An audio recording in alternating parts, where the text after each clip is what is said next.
The rising tensions, U.S. China trade relations on the edge. Again. For months, global markets appeared calm. Investors grew comfortable believing that tensions between Washington and Beijing were easing.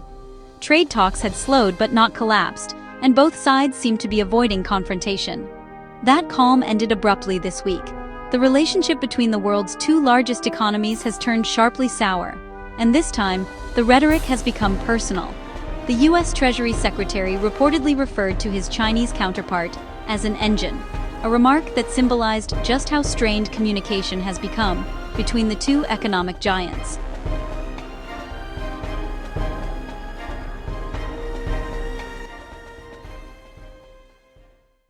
Rare earths, China's new trade weapon.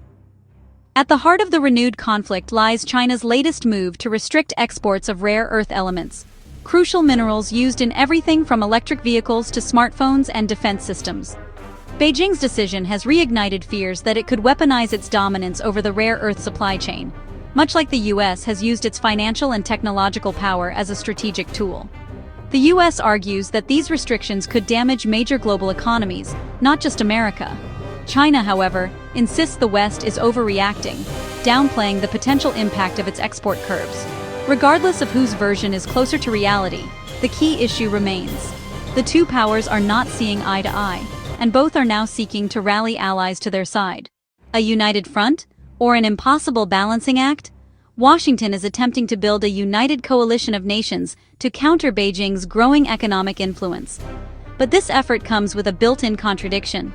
Over the past year, the U.S. has imposed tariffs not only on China, but also on Europe, India, and several of its own allies.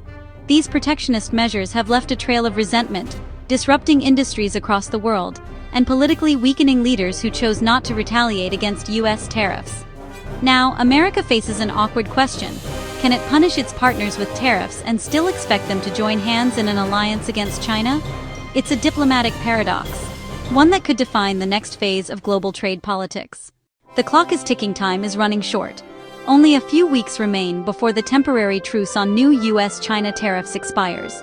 If no compromise is reached, another wave of economic disruptions could shake global supply chains and financial markets. Leaders on both sides must now decide whether to escalate the standoff or find a pathway back to dialogue. For now, things are off the rails, and the world is watching. Conclusion: a test of economic power and diplomacy. The unfolding tension between the U.S. and China is more than a trade dispute.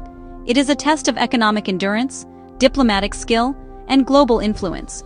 China controls materials the world depends on. The U.S. commands the financial and technological systems that drive global commerce. As both sides dig in, the world faces a simple but profound question. Can two superpowers competing for global dominance learn to cooperate? Or are we heading toward a new era of economic fragmentation and geopolitical rivalry?